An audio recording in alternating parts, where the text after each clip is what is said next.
आज उशिरात 3 वाजायला काही मिनटं कमी असताना मी उमेदवारी अर्ज भरलेला आहे।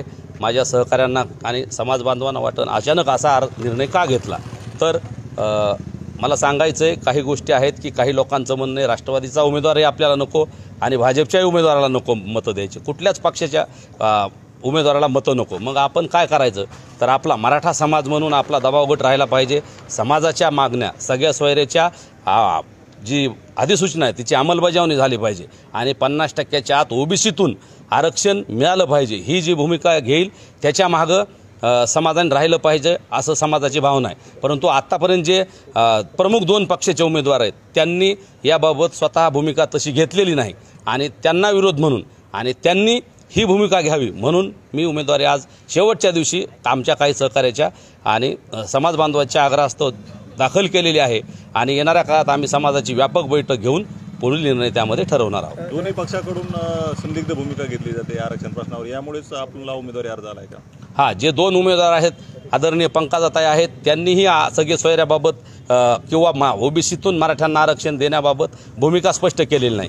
किंवा जे विद्यमान आता एक राष्ट्रवादीचे उमेदवार आहेत पवार साहेब गटाचे, त्यांनीही त्या दिवशी एक तुमच्याच मीडियात बाईट पाहिला, तेही म्हणले नाही की माझा 50%च्या आतल्या ओबीसी आरक्षणाला पाठिंबा आहे किंवा सगळे सोयऱ्याच्या अधिसूचनेला पाठिंबा आहे। म्हणून या दोन्ही उमेदवार मराठा समाजाच्या ज्या 2 मागण्या आहेत प्रमुख त्याच्याबद्दल संदिग्ध भूमिका घेत आहेत, म्हणून आम्ही त्यांना विरोध म्हणून आणि आपलं मत आपल्याच उमेदवाराला आपल्या विचाराच्या उमेदवाराला असलं पाहिजे या भूमिकेतनं मी उमेदवारी दाखल केली आहे। तुम्ही आंदोलनामध्ये होता, जरांगे पाटलांचे सहकारी देखील आहात, प्रत्येक लढ्यामध्ये सोबत आहेत, प्रत्येक आंदोलनामध्ये सोबत आहेत, पाटलांना काय बोललात का? चर्चा झाली का? त्यांना भेटला नाही, या बाबतीत रात्री उशिरापर्यंत मी पाटलांबरोबर होतो।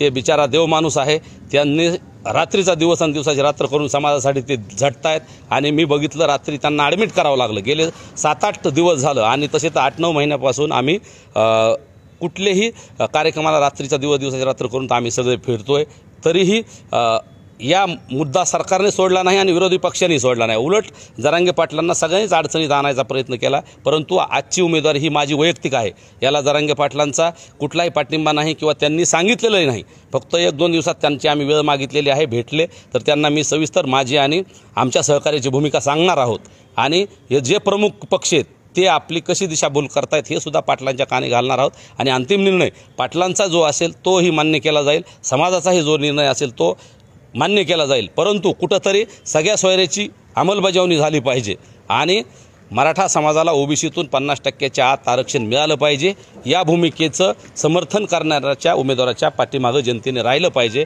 त्यासाठी माझा उमेदवारी अर्ज दाखल केला।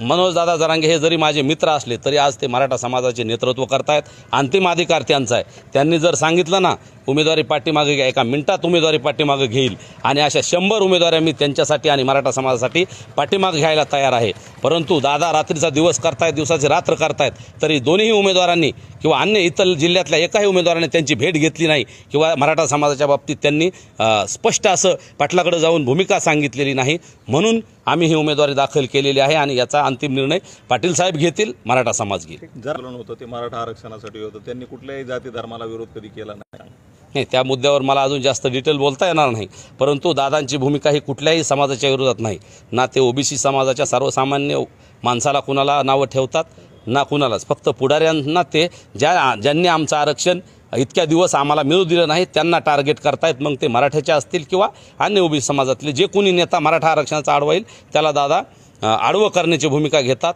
मराठा समाजाच्या प्रश्नावरती ते संवेदनशील आहेत।